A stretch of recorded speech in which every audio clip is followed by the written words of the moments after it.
traveler. Welcome to the Bird Fact Zone, where we talk and read Homestuck. Let me get you a drink.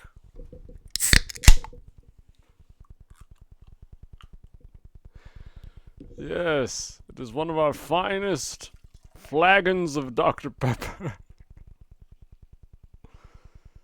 You might be wondering, why? Why would you drink such a thing?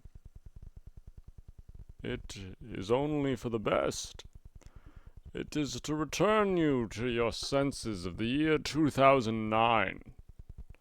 Back when you were, however old you were at 2009. An indiscriminate age. And for our purposes, meaningless. Just picture it nostalgically. Whatever was going on for you in 2009, just picture it good. And I hope that was true. I hope it was good, but not as good as it is now. Which seems like a really high standard. I don't know why I'm talking like this, but I'm gonna stop. Welcome back to Birdreads. Welcome back. We're gonna read Homestuck today. And I did need to check my audio. And, don't hate me 'cause you ain't me. You know? Simply do not. I don't know. Should I be doing recaps? I feel like a little recap should be good. Last episode, we met Jade. Full stop. It took an hour. Anyways, that's the recap. We were seeing Rose. This is Rose going into that catacomb and entrance that she was hanging out in, underneath the mausoleum to her dead cat Jasper's that her mom had embalmed, potentially ironically as a petty slight, or at least that's what Rose thinks. But we're gonna immediately go back to Jade. Jade, stop being the other girl and pester John again. Oh yeah, Jade was trying to get in touch with John. You spent enough time, for now, concerning yourself with the future of your friends. John will not be available until later, but by then, he will have his hands full, as will you. 'Cause I guess... Is this the narrator talking, or is this Jade's thought process? It's never really clear. But maybe Jade knows something, maybe not. Oh, but this was the end of the conversation of Jade with Rose, where she's like, just be patient and be brave. You'll see, it will be fun. Uh-oh, looks like you've got to go. Take care, Rose. Because her internet went out. And then this is the previous messages of Jade being like, bye, John. Alright, you pack up your lunch top and get ready to take care of some business downstairs. Flash animation for descend as opposed to ascend, because we love descending and ascending in this game.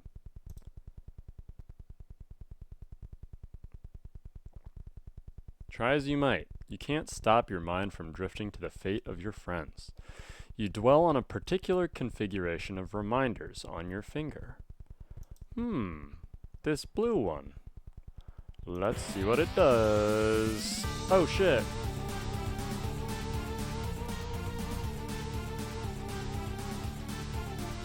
Get him, John! It's the boss fight that we were worried he was gonna get wrecked by these ogres by. Oh, he just got Colonel Sassacred!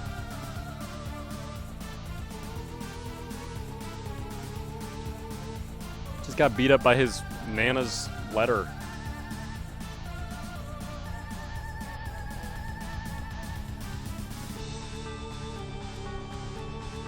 Oh, he almost died. TKO. Oh, she's got healing powers? Oh, actually that makes sense. Wow, that actually makes so much sense that in ways I can't explain until way later. Anyways, I think this is just a perfect loop of just John getting his ass kicked. Anyways, also in the future, but years, not hours, Under bare white branches, a sentry awakens. Oh, we're back into the future. Here we go with the exiles. Who is this? Do we know that this is PM yet? I think we do. We've met this person before. But they're with the apple. And there's a worm in the apple. Nom. Nom, nom, nom, nom, nom. Whoa! Look at this. They've got a sword. And they're pissed that this worm is eating the mailboxes. Yeah, we know that this facility is from the meteor that landed on John's house and then grew this apple facility hundreds of years later.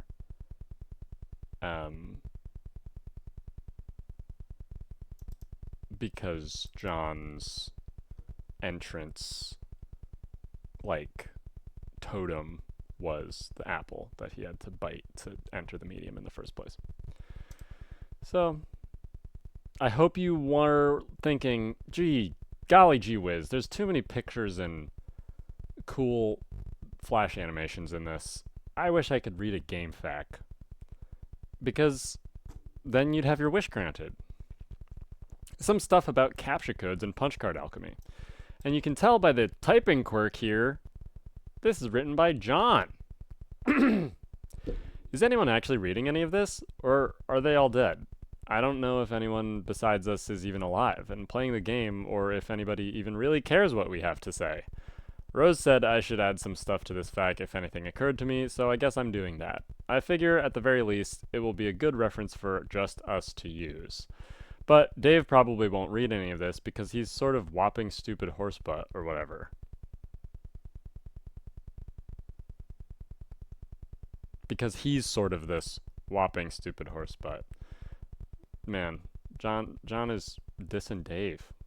What gives, John? I finally figured out what those weird codes on the back of captcha log cards are for. Well, maybe not what they're always for, but a way that SBurb has exploited them for an in-game purpose. Every captured item stamps the card with a unique code, and a gizmo in SBurb called the Punch DesignX will punch a unique pattern of holes in the card which is derived from that code. The punch card can then be used with the other gizmos to duplicate the item and or combine it with another item. I got to thinking about this, and with my amazing hacker skills with a Z, I noticed a trend. The whole pattern is based on a fairly simple cipher, converting the captcha code to binary, and then the binary pattern is punched, where 1 is a punched hole and 0 is an unpunched slot. So, here's the table just to be clear. All the numbers are the normal numbers, all the letters are also different numbers, and then all the lowercase letters are also different numbers, and there's characters that allow for different patterns as well. There are a couple oddball characters, exclamation point and question mark at the end to bring it up to 63.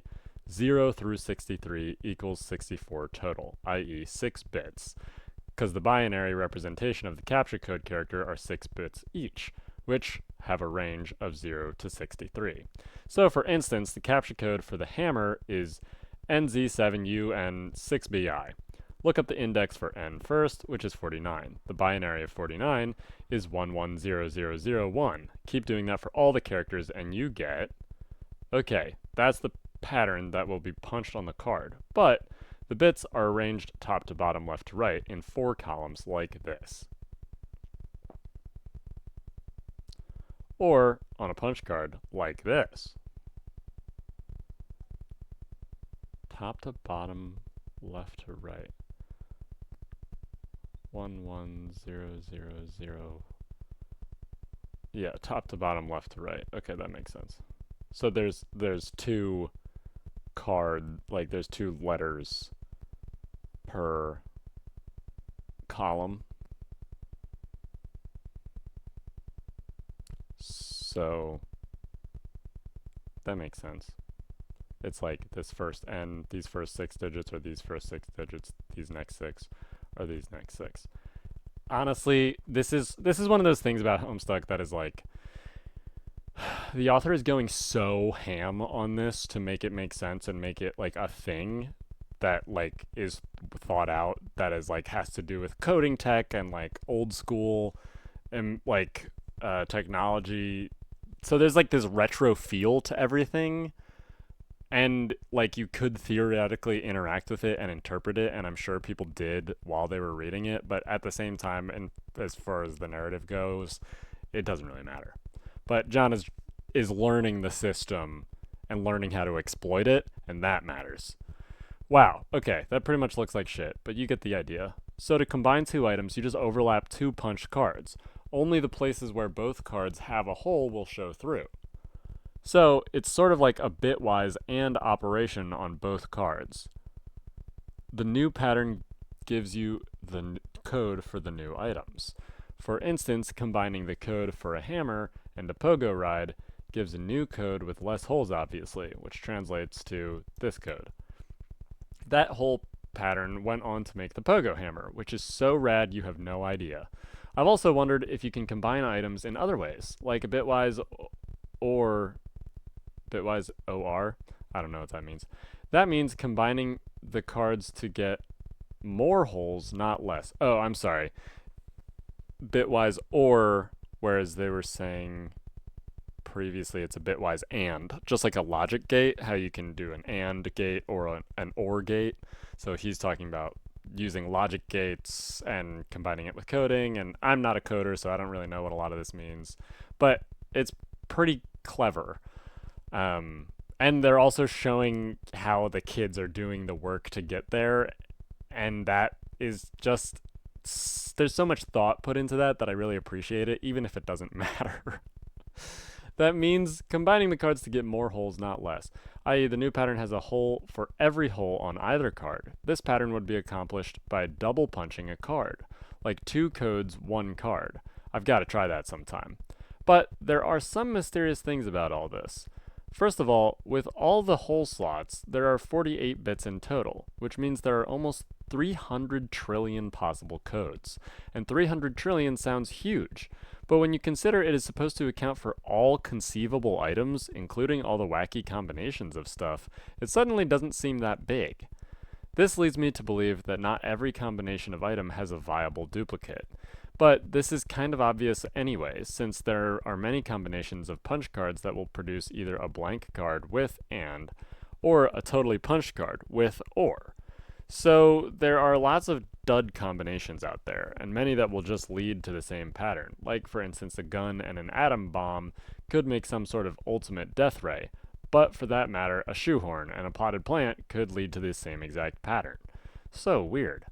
Also, it seems like combined items will always have the patterns with either much fewer holes or much more holes than more ordinary items, which will occupy the vast meaty middle of all possible patterns.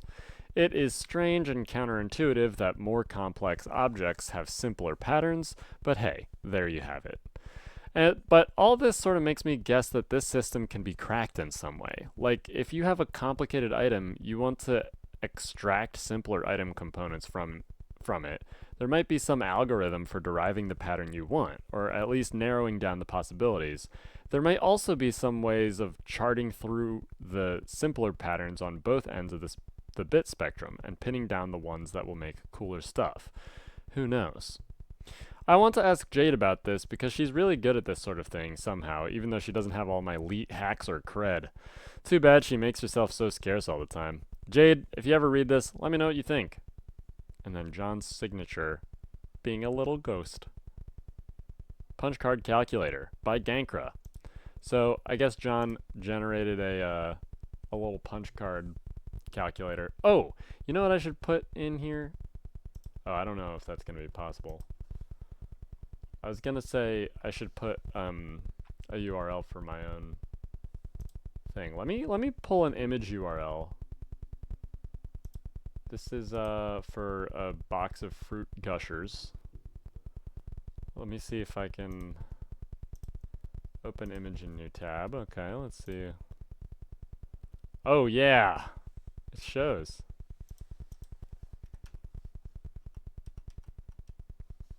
Oh. So, oh, oh, hey. Oh, so we can make whatever the pattern is, and then it would give us the CAPTCHA. And then we could, if we wanted to make it like I can't believe that this still works. This is cool.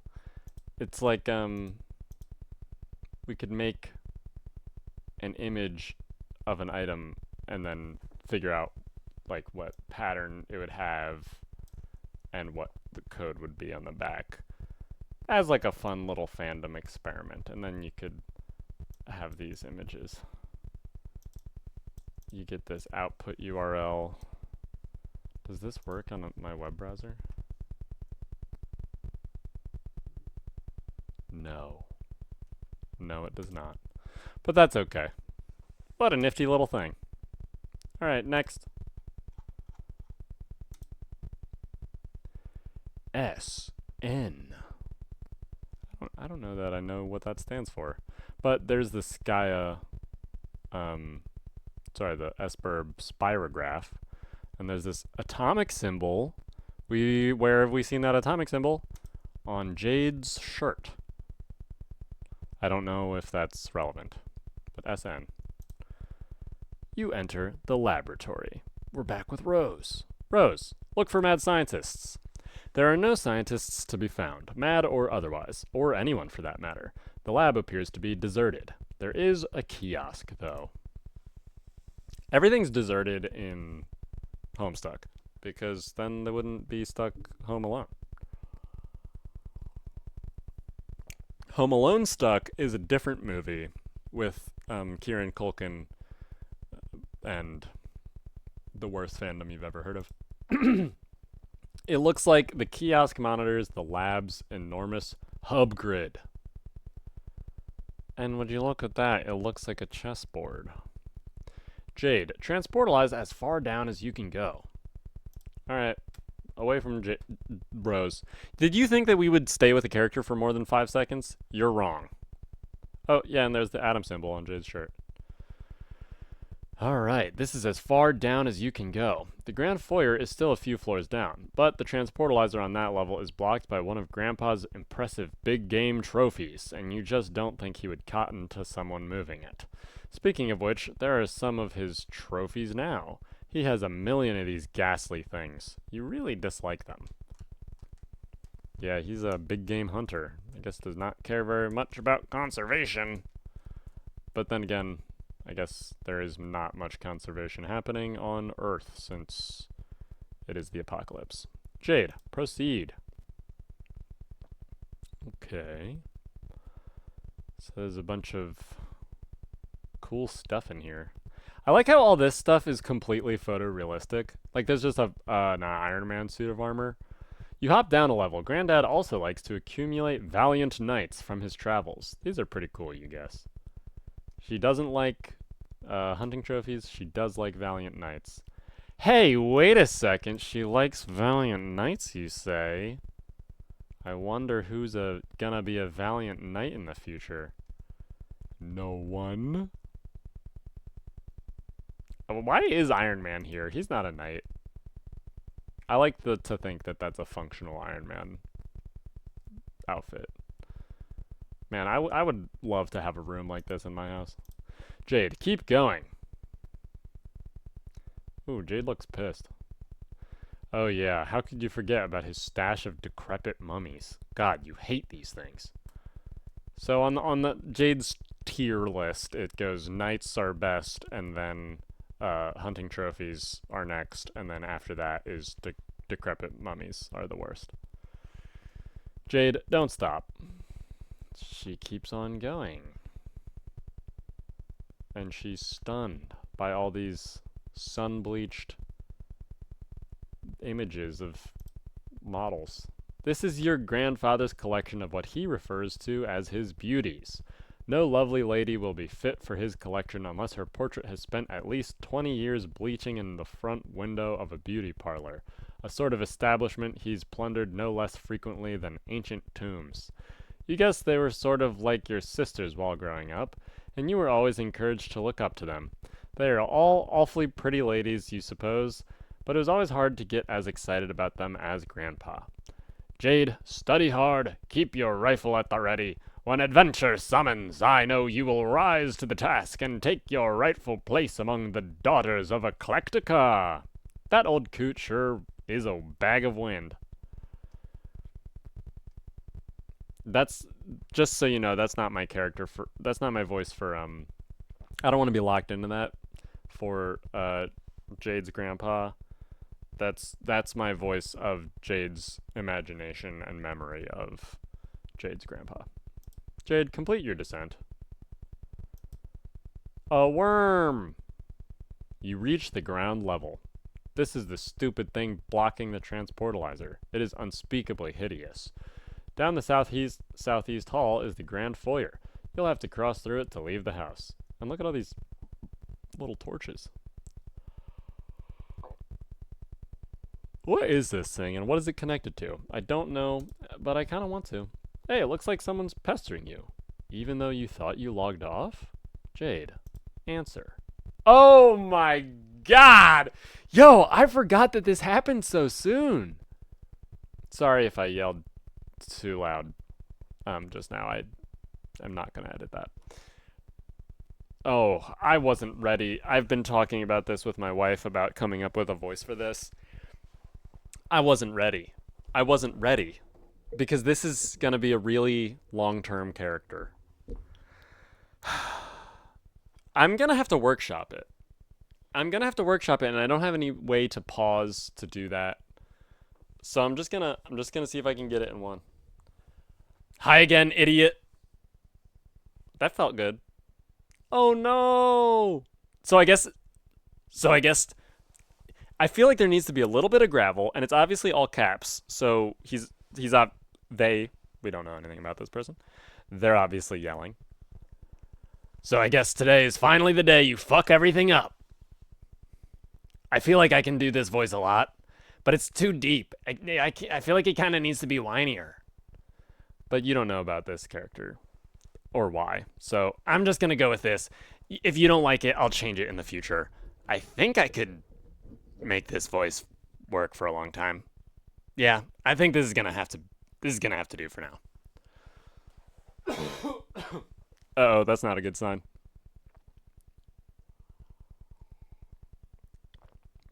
So I guess today is finally the day you fuck everything up. Angry face. Is there nothing I can do to change your mind? You can leave me alone. How can you even be talking to me after I blocked you and after I logged out? You don't get that I am better and smarter than you in every way forever. You don't get that because you are incredibly stupid. I get that you're a jerk and that you should shut up. Goodbye, you jerk. Garden Gnostic blocked carcinogeneticist at 1306. Carcinogenicist in Troll Slum. Rose, look at that kiosk.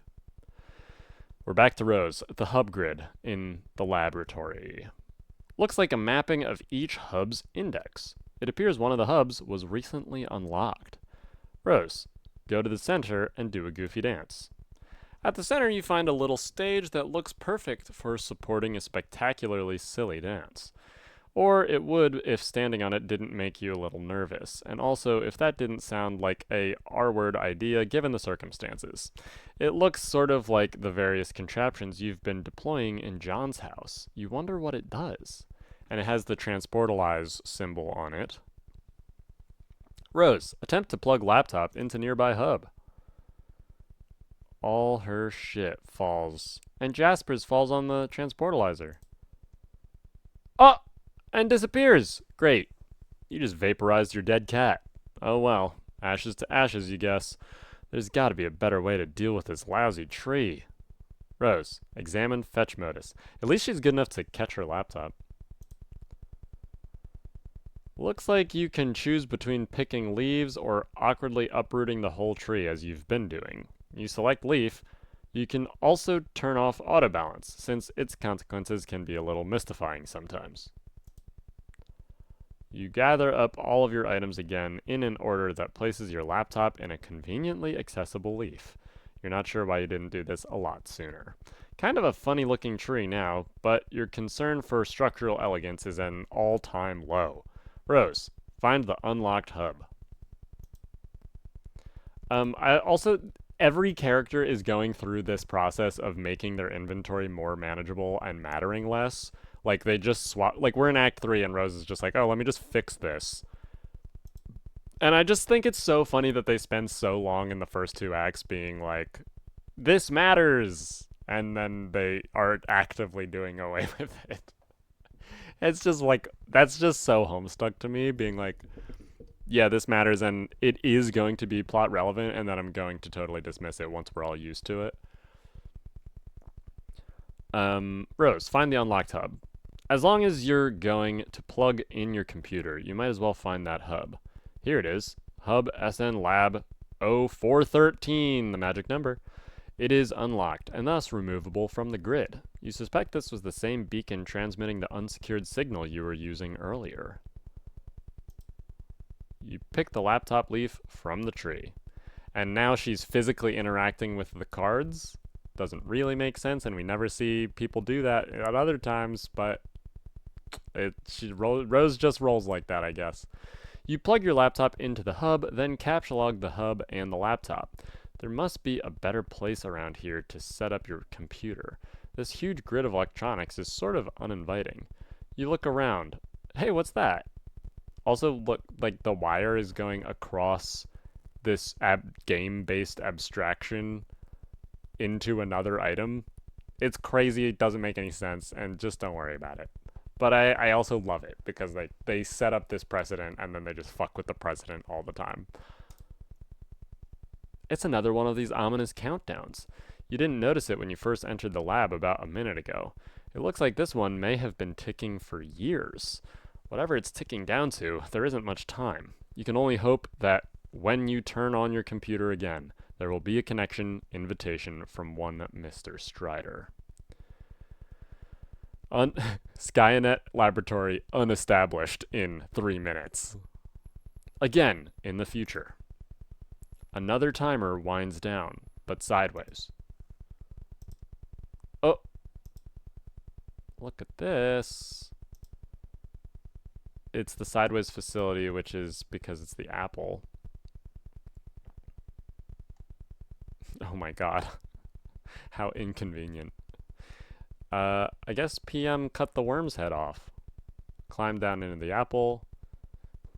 Started typing into the console and said home. And now more worms are coming. To life. They're walking around. The worms are walking around. Oh. And then the worms turn into a big helicopter that we saw earlier in the flash animation, and the apple starts flying to the other facility. Flash animation. Dave. Abscond.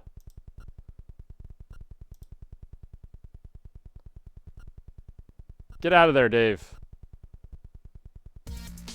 Can't abscond, bro. Round 2. Begin!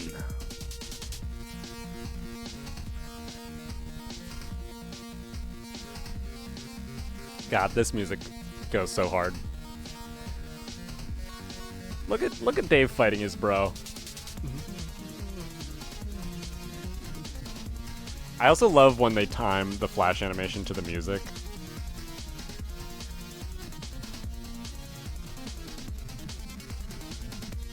Ooh, Dave's learning how to flash step, just like his brother.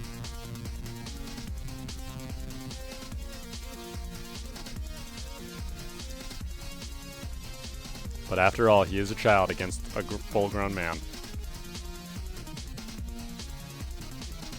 Oh, he hit him with the cow. Oh, he's falling down the stairs. Oh, I warned you about the stair, bros. I told you, dog. Oh, poor Dave. And now we have a nice infinite loop of him falling down infinite stairs. It keeps happening. And the music loops there also. So good. Ugh. It keeps happening. What does? You don't have time to humor every random thought that pops in your head. The clock is ticking. Rose, look around for anything else of importance. Rose gives no fucks about Dave's difficult circumstance in the past. But we don't know how far in the past. This looks like something of importance. My God. It appears to be Skynet's... Oh, that's what the SN stand for. I thought it might have been that, but I couldn't remember.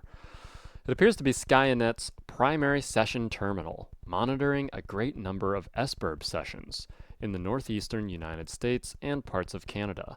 Upon further investigation, you draw some logical conclusions. It looks like each session consists of an IP address and a physical location. The colored dots on the map appear to be the meteor impact sites. It seems each session corresponds with a meteor, but not all meteors have sessions. The color of the dot appears to indicate the status of the meteor's descent. The red dots indicate meteors that have already landed. The yellow dots are imminent collisions. Green will impact later, and blue will take the longest to touch down.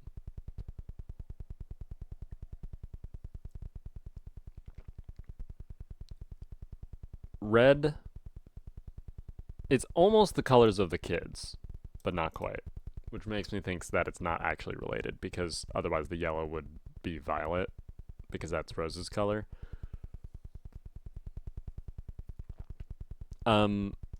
This is also really interesting to me that there's, like, obviously there's a bunch of meteors that aren't connected to a session, but every session that does exist does have a meteor. And also we can see those two symbols from the facility that the mayor, what's his name, Wayward Vagabond, was at, because this is the Earth, this is, wait a second, this is an 8-planet session over here in the top right. I'm getting a little bit ahead of myself. There's all these different spirographs, which we don't necessarily know what that means. But this might indicate that this is a question that doesn't get answered. And I don't feel like is a spoiler. And so I'm going to pose it. And maybe it does and I'm just wrong. But either way, I don't think it's a spoiler. It's unclear if other people have SBIRB sessions in Homestuck, or if the kids session is the only one, because we only ever know the kids session, and that's not really a spoiler. And so if there are multiple other sessions, then I guess everybody's session takes place at the same time, because the apocalypse happens at the same time for all of the sessions simultaneously. It's really unclear. And I don't know. I would love to know. I guess I'm just going to go with the headcanon. Honestly, almost entirely based off that image that my mouse is on, this one in the top right, there are multiple sessions, and we're just following one of them. But none of this really matters, and we don't ever find out.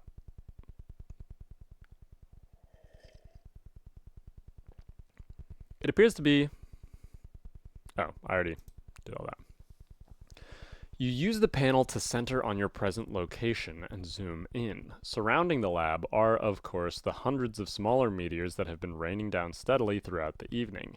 Most of these meteorites have either landed already or will shortly. Centered over the lab is a significantly larger imminent collision. You can't say precisely how imminent, but you could certainly take an educated stab at it. Just southwest of the lab, centered suspiciously near the location of your house, is an even larger looming collision, though this one appears slightly less imminent. The terminal looks like it can monitor any meteor or session around the world. Search filters can be applied as well, restricting results based on size, time of impact, location, and so on. You zoom way out and narrow the search based on size. The two at the top of the list appear to be the biggest by far. You examine only their coordinates. The second biggest is centered over a US city. The biggest, by a landslide, is, luckily for the Earth, you suppose, way out in the middle of the Pacific Ocean. Who do we know that lives on Texas and in the Pacific Ocean? Ooh. Rose, turn on your laptop and check on John. You plug the laptop into the hub again and turn it on. It is now powered and connected to the wireless signal the hub is broadcasting. Your SBurb session reconnects. No sign of John here. You wonder why the house is shaking. Last time you saw him, he was on one of the roof platforms. You will have to navigate via the SBurb interface to find him. Oh man, poor John. His house is a mess. Rose, ascend. Flash. Ooh, and I can click buttons. He's not here. Zoom. He's not here. Is he up here? John's back at it!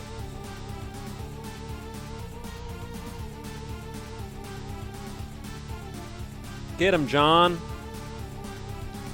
He's whipping up a storm with that thing. Oh! Laser beam. From Nana.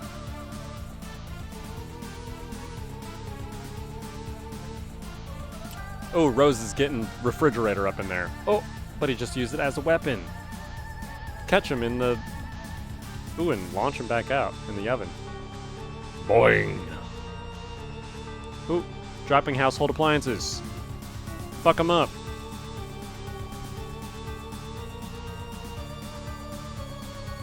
Boing! Oh, he got him! Great work there, John.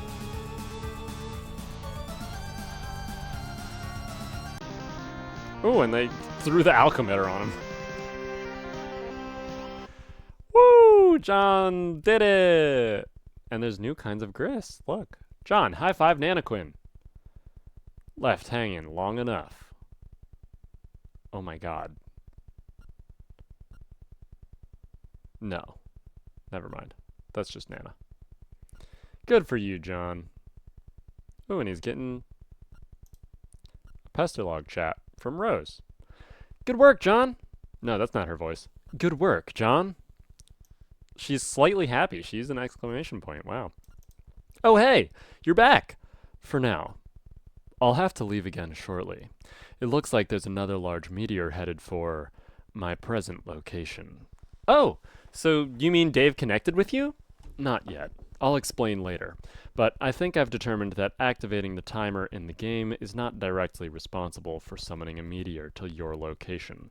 The countdown seems merely to exist as a kind of warning to the player, as well as a strange coincidence. Okay. I don't really think I get it. Is this relevant? Probably not at the moment, and certainly not to you. I have to go. Okay, later! P.S. Try not to waste too much of that grist while I'm gone. John, climb that echelon. You rocket up the echelon to the dizzying heights of the vaunted boy's skylark rung. Your new feather is hard-earned and well-deserved, and alarmingly fashionable. He's so happy.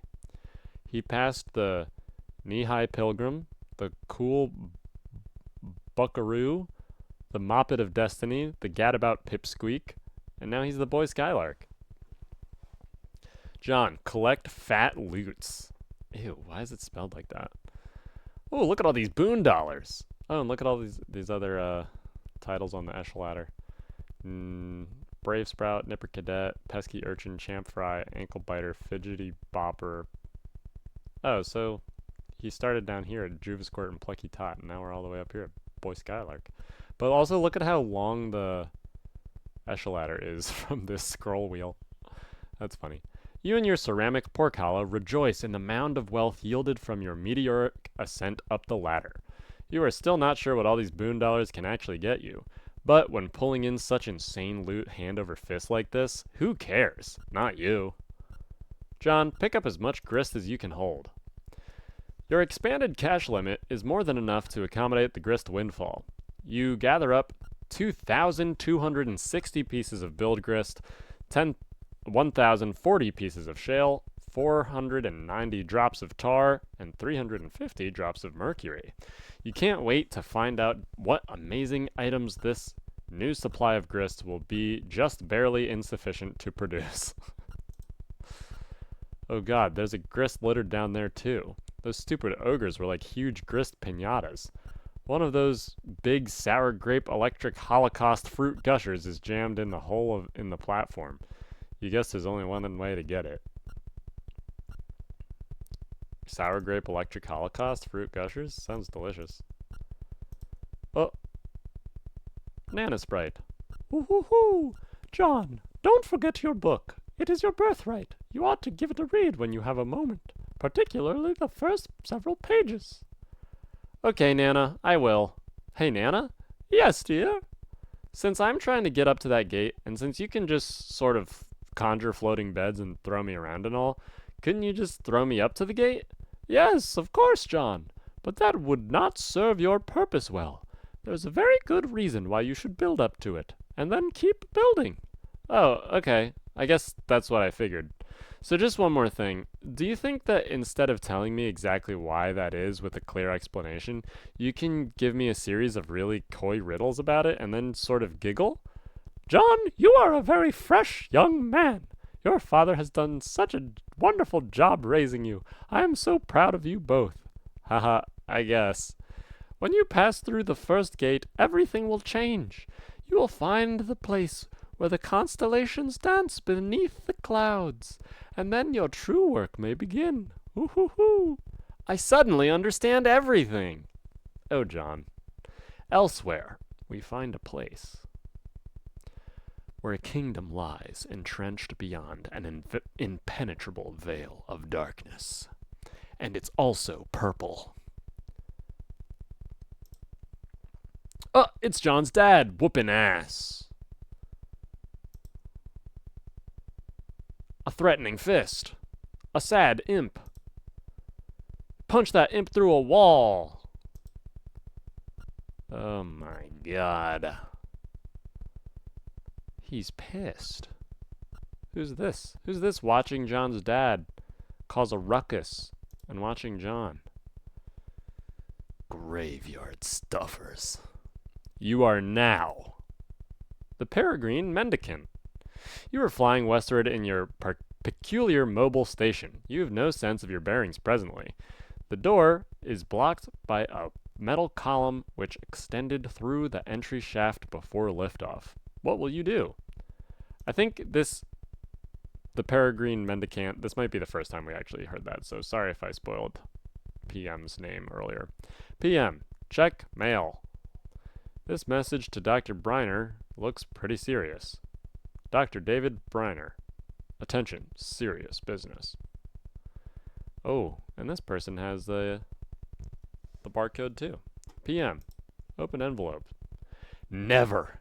The mail is sacred, and sacred is the trust between the postman and the recipients of his precious parcels. You have made a solemn pledge to deliver this letter to the doctor just as soon as you determine where this address is, or find any sort of discernible mailing address in this wasteland for that matter. The mail is freedom. The mail is life. The mail is the very fabric of civilized... Wait, hold that thought for one moment. Put on the mailman hat. The mail is the one final hope for resurrecting a dead planet from its ashes. And the letter carriers are the brave soldiers of God in this righteous crusade. They are the defenders of the light of knowledge, free communication, and the exchange of ideas.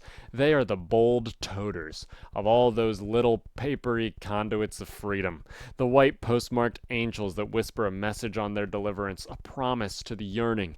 There is hope yet. Liberty, reason, justice, civility, edification, perfection, male. I fuck with this. Support USPS. Buy stamps. Bring USPS back, please. PM, examine keyboard and screen. It's the terminal you used to activate the station's homing mechanism. It looks like it has now returned control to you. The default viewport displays commands previously entered, including your last and only command, forward arrow, home. Type forward arrow, view. You type another one of the previously entered commands. It switches to the view of a young girl standing alone somewhere. There's a heavy amount of video interference of some sort. The girl seems familiar to you. So there's a bunch of green interference. Before, when WV Wayward Vagabond tried to click on this panel, we couldn't do it, and it was just all fucked up and weird. And now that we've met Jade, we can see Jade. Interesting. Greetings.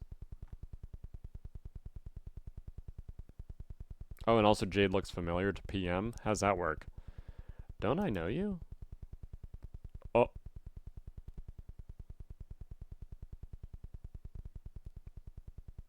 Jade is shaking her head, and something very bad is happening.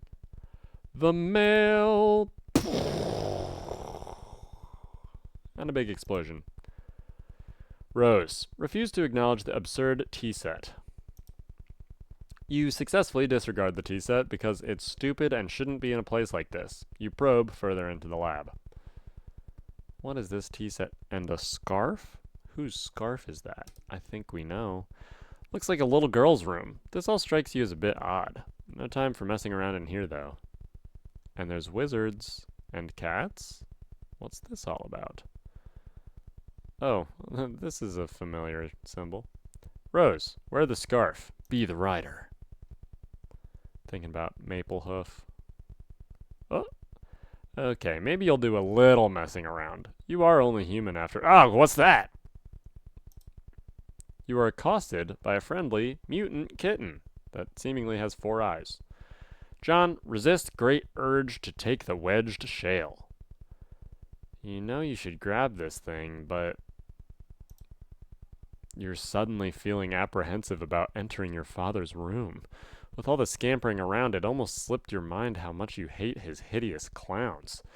No use putting it off any longer. There's only one thing left to do. Gimme a D! Gimme an E! Gimme an S! Gimme a C! John, jump down. Do not descend. Oop. Boop. Plus 50. Sour grape electric holocaust, whatever. Oh, hey, look at this. We're leaving John, abandoning John, back to Jade. Can you believe we're still not out of 2009 yet? Hasn't even been 1 year of this. Jade, scamper into Grand Foyer with wild abandon. Also, this image, this outfit, foreshadowing. Also, look, there's an ogre here. This was one of those ogres that John was fighting. How is that a trophy in Jade's grandpa's house? Think about it. Jade, scamper into Grand Foyer with wild abandon. Last scamper. You scamper your heart out and bump into something. You don't know why he always insists on keeping it so dark in here. Oh look, it was one of his dumb globes. These things make it awfully difficult to navigate the foyer. We get it, Granddad. You like to travel around the world, going on adventures and stuff. Lousy goddamn stupid globes. Jade, arm yourself. Grandpa will surely have stern words for you if he catches you without your trusty rifle at the ready. That's just what you need. Another one of his blustering, mustachioed diatribes. You are rolling your eyes in advance, getting them warmed up. But, ideally, you can evade him altogether. All you have to do is get past the fireplace and out the front door, and you will be scot-free. Jade, examine those chaps on the sofa. Also, this is a foreshadowing thing, like this purple and gold thing. This color scheme, but we'll come back to that. These are the manor's 4 distinguished house guests. They like to gather here by the fireplace for tea. Tea time. There's only 4 distinguished house guests? As well as pretty much all other times. It's all very mannerly and civilized. You know exactly what's going to happen when you try to sneak by.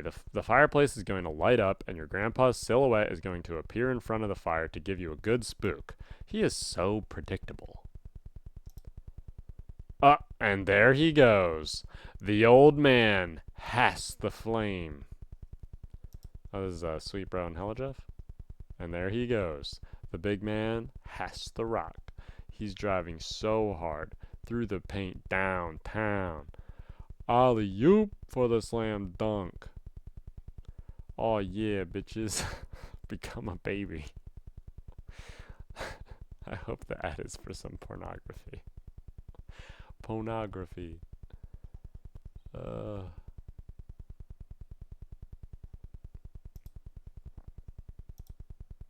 You suppose you could still manage to sneak by the crafty old man if you were fast enough. Avoiding an encounter would be ideal. Encounters with him are usually intense. Jade, leap dramatically across the divide. Whoops! You guess an encounter with him is almost certain now, but most likely not for a while. Time to see what someone else is up to. Oh, let's say Dave. S. Strife! Back to Dave. Let's get it, Dave. Aw, snap. Preloader, psych out. Loading. She's back in action. Strife? Aggrieve. Oh, I can type again. Oh, poo, pachoo. He's got stitches on the side of his head. And there's a plaque that says Grandpa Harley. And Jade is just sleeping at his oh, the Z button makes her sleep again. That's funny. Pew pew pew pew pew pachoo pachoo. Pachoo pachoo pachoo. Oh, now she's playing the flute. Oh, and she's standing on his head. This is sad.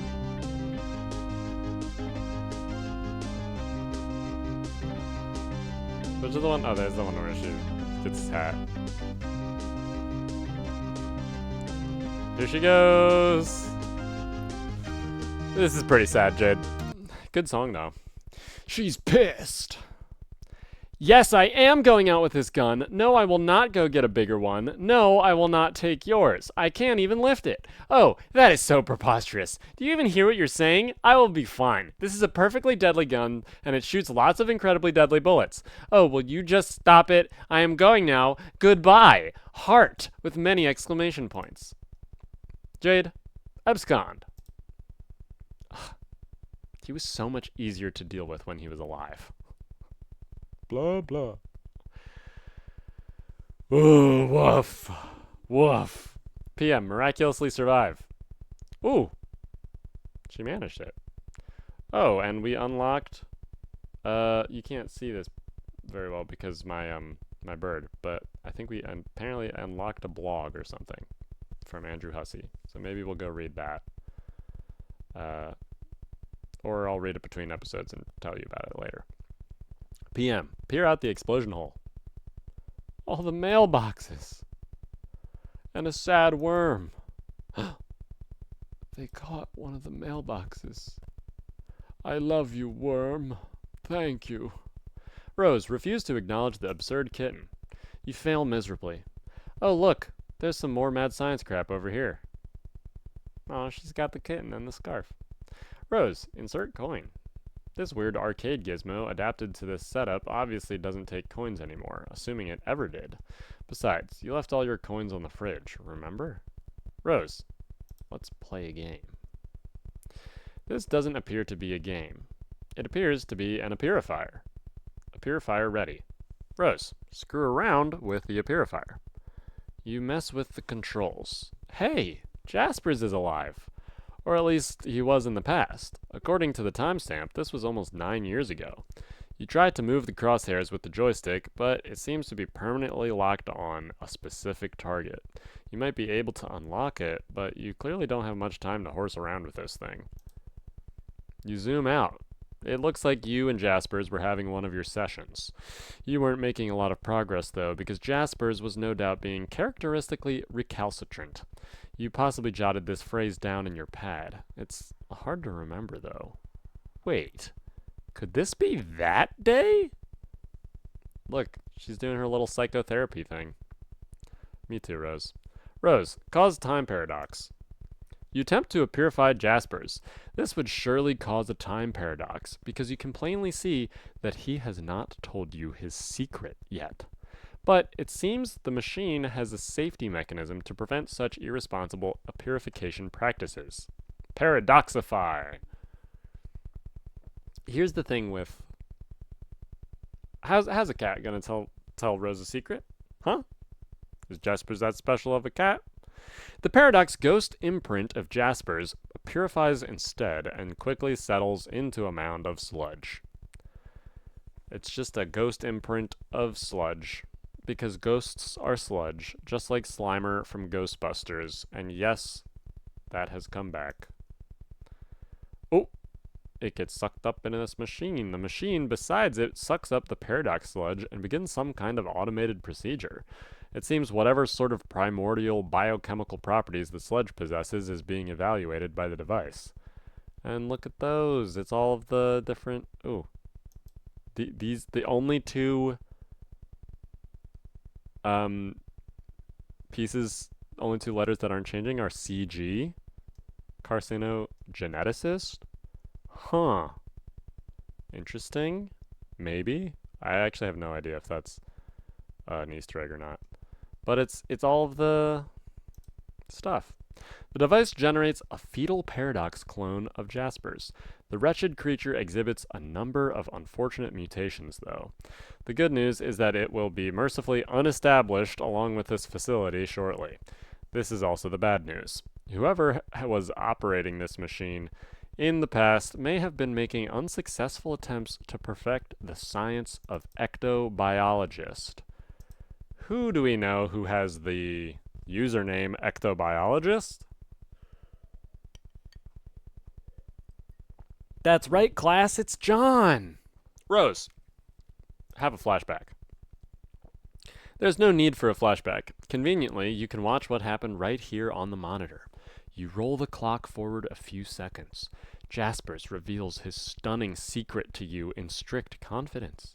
Oh, look at this tiny little exclamation point to indicate surprise.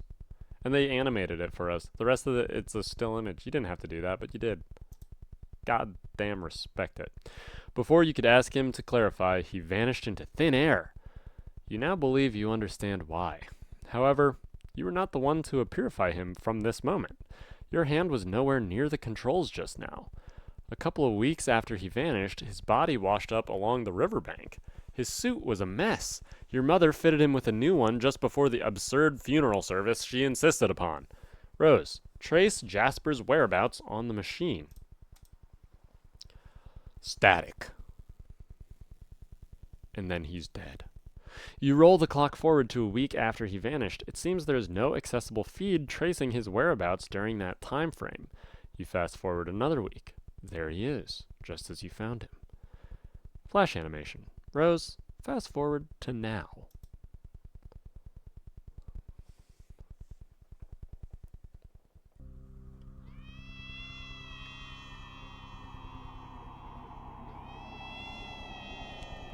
Rose is so sad.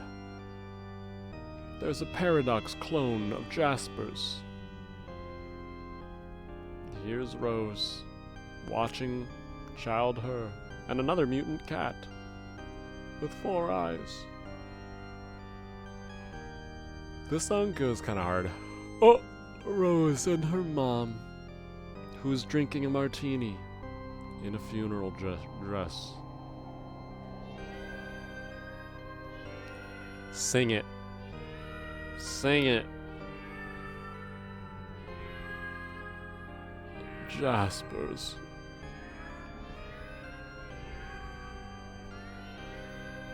You knocked his casket over and didn't even care.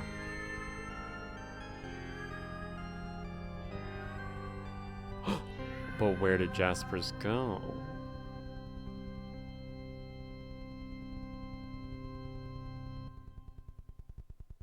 Where is that? We don't know. We don't know. You're gonna leave us on a cliffhanger like that? It's Jaspers. He's alive. Well, okay, he's still dead, but his body is intact. It turns out it wasn't some kind of disintegratificator like you thought. It's more like an escapalizer. Rose, purify Jaspers immediately. Jaspers is back, everybody. Good thing you finally got all this sorted out. You only have 10 seconds to spare. Time to stash the dead cat in Amscray. Rose, stop fooling around and transportalize out of there. Locate and feed the devil beast. Oh, pretty decent escapalization. Aw, and she brought the cat with her. The mutant cat.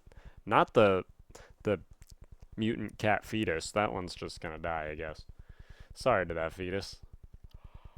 Alright, well, I'm at an hour. Let's see, do I want to keep going? Oh, we're almost to December. I'll keep going till December. Jade, locate and feed the devil beast you call a pet. Good luck finding him. If he wants to be found, he will find you. Becquerel has always managed to elude your prognosticative faculties. He is completely invisible to your intuition somehow, a property almost totally unique to him. It used to freak you out a little, but you have long since grown accustomed to it. This is relevant foreshadowing. Oh, the devil beast rises. Huh? Oh, it was nothing at all. Moving right along. Jade, retrieve the package you expected to arrive. The birthday package you were expecting from John arrived months late, and yet right on time. It landed over there past the crumbling monument, a satellite to the great mystic ruins at the center of the Crater Lagoon. Crater from the meteor that dropped the ruins there in the first place. John, triple somersault into room, etc. Stick the landing. Actually, I'm pretty sure going into this is going to start a whole thing, so I'm going to call it here since we're pretty much at the end of the episode. Oh, man. This one was action-packed. We were hitting all 4 plot lines. We were hitting PM's plot line. We almost got introduced to a new character, but not quite. Instead of meeting whoever that ominous guy was in that kingdom veiled in darkness watching John and his dad, who looked very angry and unhappy. And familiar, perhaps. We don't know who that guy is yet. So, that's okay. But, lots of action. Dave is still fighting his brother, still getting his ass kicked, maybe now more than ever. John, on the other hand, won his fight.